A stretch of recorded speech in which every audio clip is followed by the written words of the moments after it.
Hi, everyone. We are live. I'm here with Kim Winberry of Water Plus Ink Studios. Hey, Kim. Hello.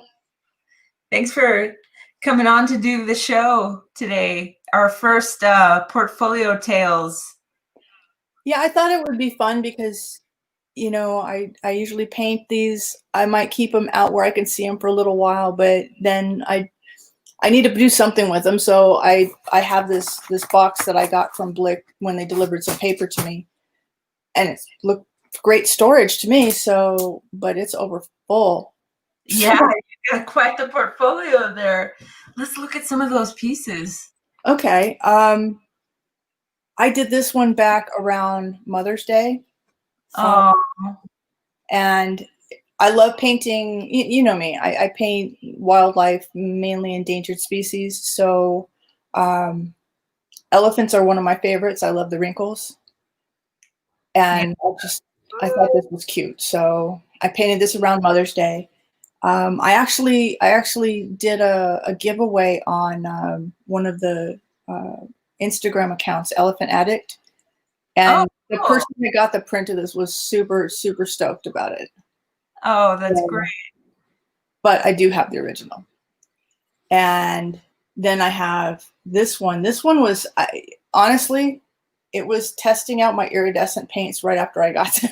Wow, that's exciting.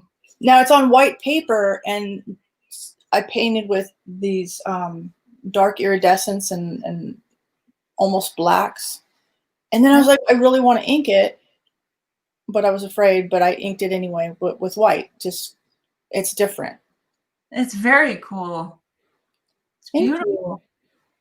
So, but I did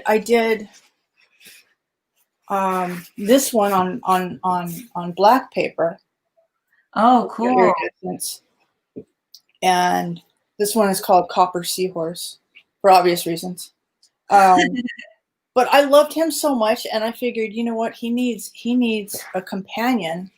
So I literally took the exact drawing. I literally traced the drawing, so the drawing would be the same, but I flipped the colors. I inverted the colors. Yeah, that So oh, what a pair. I went into Photoshop to invert the colors so that they could be a pair. That's awesome. Yeah, I had fun with that. If Um, somebody's interested in any of these pieces, what's the best way for them to reach you right now?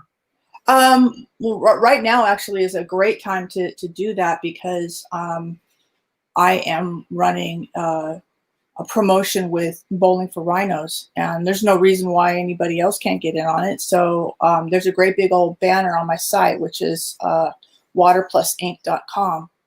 And if you use the code BFR, you get 15% off.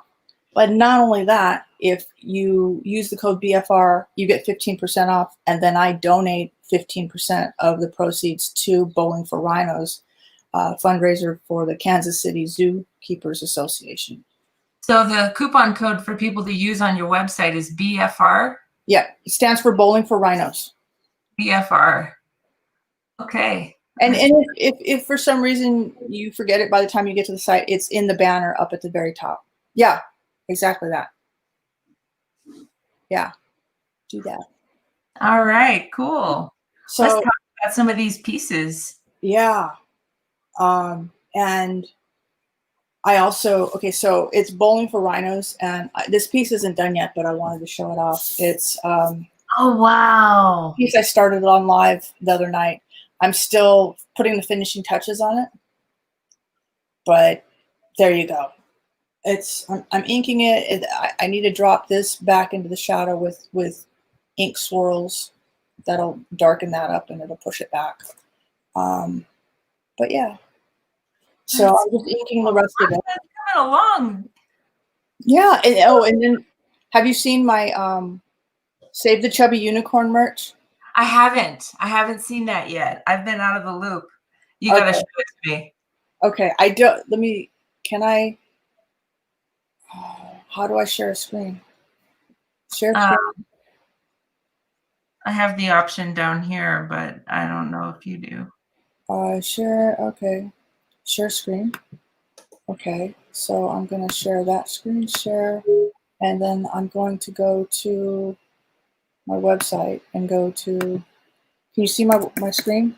Yeah, we can see your screen. Okay, so I'm going to go here, and now I don't want to get anybody confused. The sale is on the entire store, but I do have a Rhino store.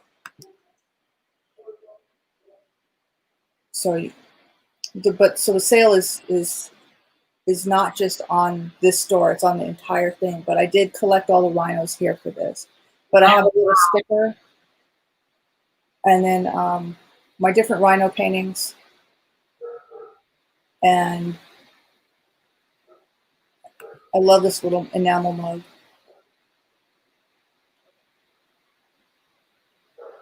Isn't that cute?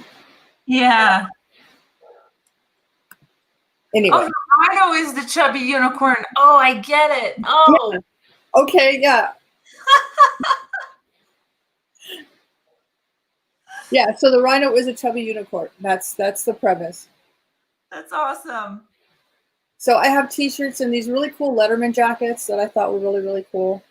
Hoodies, tank tops, ceramic mugs. There's the guy's Letterman jacket. And then I love these 3/4 sleeve. I actually have one of these.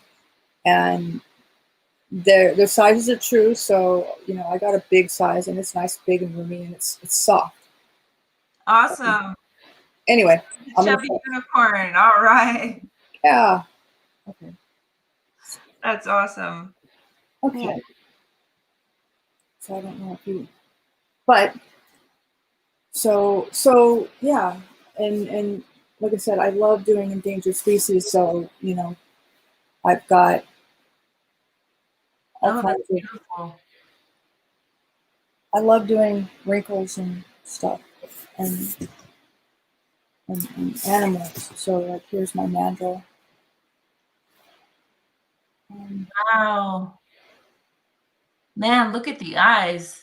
Yeah, the eyes are kind of scary looking, but you know, you don't want to get on the wrong side of one of these things. So. That's true. They're vicious creatures. And then I did this. Oh, I did this. This gorilla. Oh wow! Which the light is really putting a glare on it. Let me see if I can turn that down. Yeah, that's better. Yeah, that's much better. So you can see the eyes on that are just wow, cool. Yeah. But what? And that the one you just showed is up for auction right now, isn't it? This one, yes. This one is up for auction on that site. Hi, the OT Circus online art auction. What is it called? The OT Circus online art auction. Yeah, this one. Yeah, this one is up for auction. It's also on my live in LA, so whoever gets it first. But yeah, so what else do we want to look at? Let's talk a little bit more about Bowling for Rhinos and what the event is and where it came from. Okay. Bowling for Rhinos is a fundraiser, and it's nationwide, and it's put on by the American Association of Zookeepers. And each chapter puts on its own fundraiser. So each zoo, not all zoos have zookeeper associations associated with them, but those that do put on a fundraiser every year. So you can imagine how many that is. In fact, the LA Zoo started their Zookeeper Association solely for the reason that they wanted to participate in this fundraiser.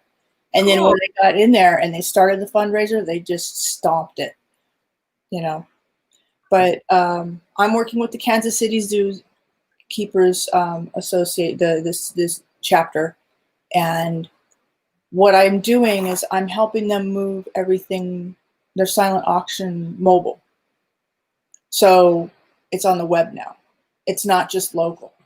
The event started off 30 years ago as an actual bowling event, and that's what it usually is. Was last year. People are trying to do it this year. There are problems with that, you know, with the pandemic and in-person fundraiser just isn't going to work. So I'm like, I really want to make this work. I want to work with others as well, and I want to show that I I can help. I can add value to their fundraisers. So it's I want to make it work.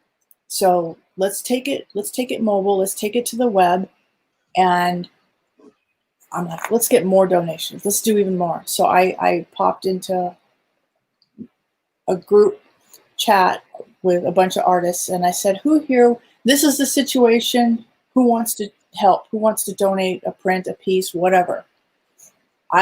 Coming out of the woodwork.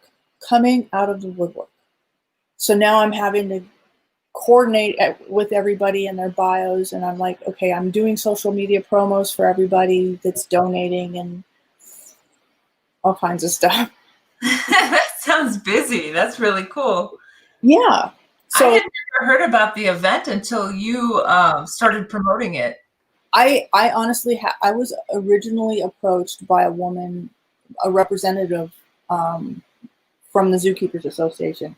And the funny thing was, at the time, as you know, we're on the hunt for relationships with curators of content and stuff. So for one to approach me was really odd, but grateful. It was really Yeah. fun. So, but then, as it turns out, something happened with her medically, and I didn't fully get the connection. So I had to reach out and finish making the connection, which I did, no problem. Oh, And um, she popped back up, and she was really happy that we were able to connect and get going on this. yeah. I did a live paint of this rhino on the 9th, and auctions open up next week.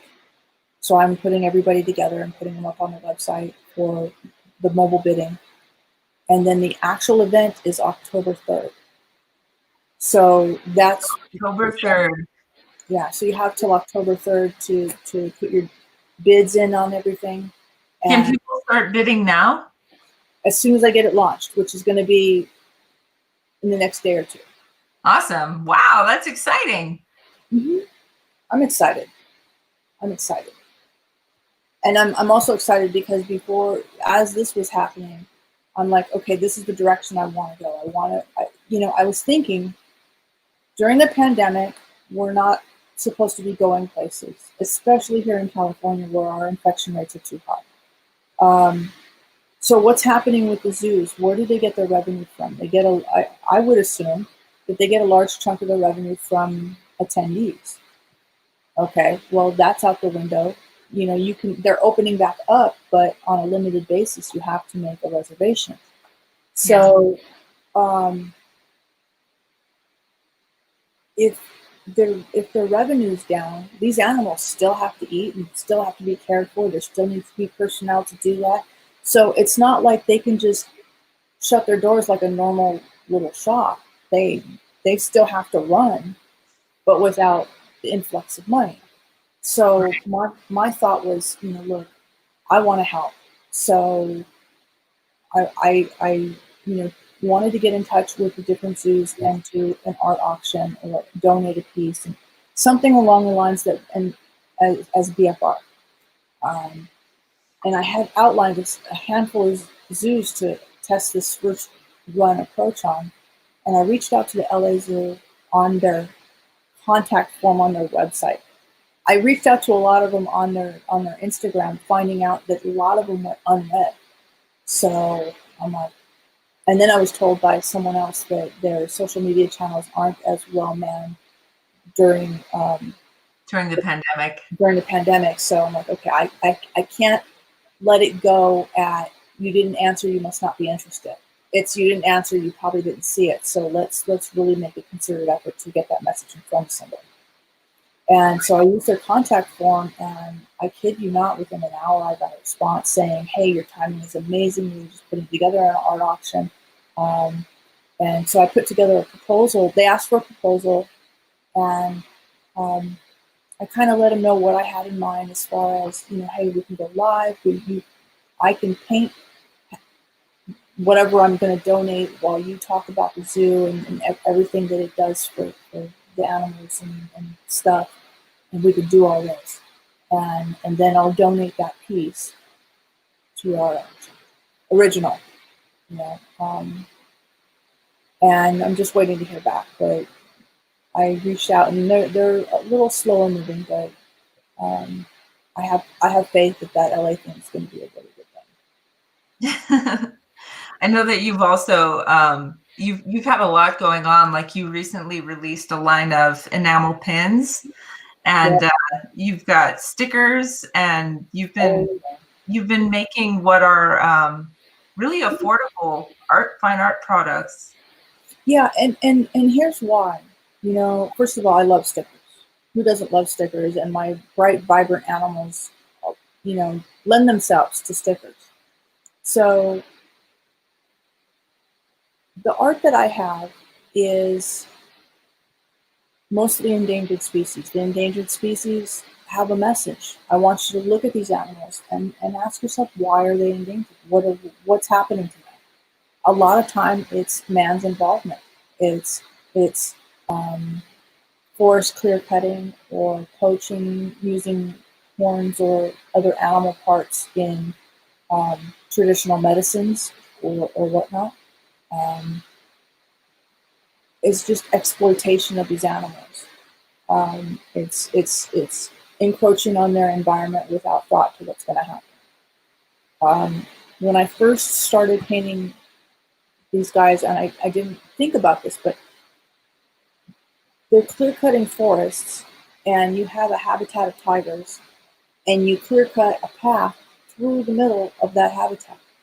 Now you have two separate subpopulations of tigers that can't mate across this area, so then you're limiting their gene pool and basically putting a nail in their coffin.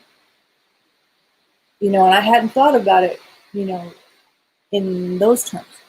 But the point is that you know my paintings have a message, and I don't want the message to be solely for those that have money in their pockets. It's for everybody. Yeah, and you know, collecting your work is helping to raise awareness about the animal in question. Right, right. You know, every time somebody sees that, and you know, you're gonna like, oh yeah, she told me a story about the mandrill and how it's endangered, and I need to do research on this one. But I love mandrills because they're so colorful. But Yeah, you know, that's another reason I paint things is because you know I like them. Not absolutely everything has a a message like that, but you know, like the seahorse. I'm testing out my colors, and I love seahorses. But a lot of it, you know, you've got my elephants, and you've got the mandrill, and I've got this really cute little sea turtle. All the sea oh, turtles. I love that piece. Yeah, that's Yeah, a beautiful one.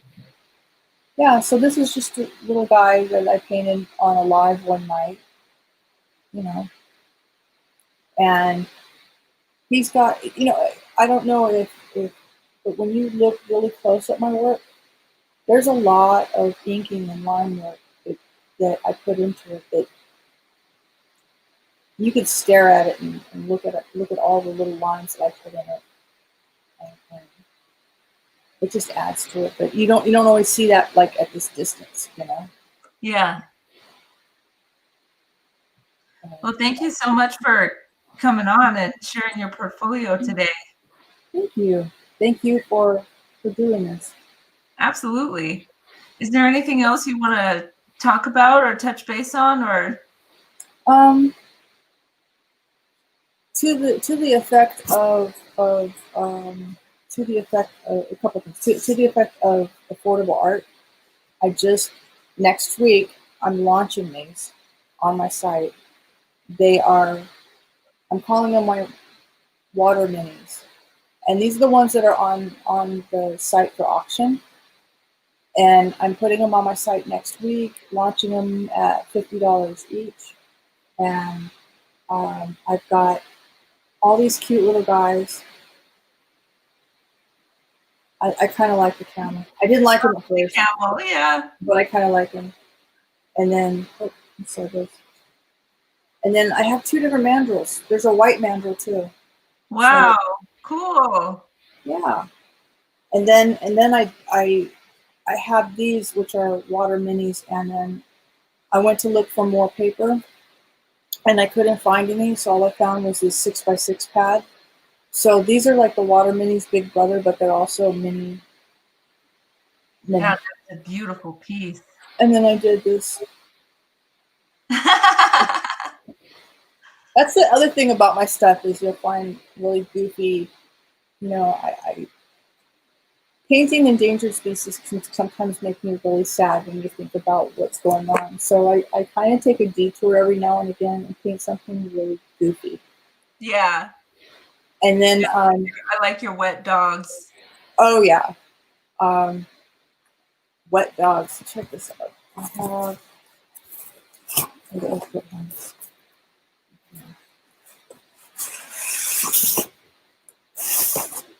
This is a piece that I did.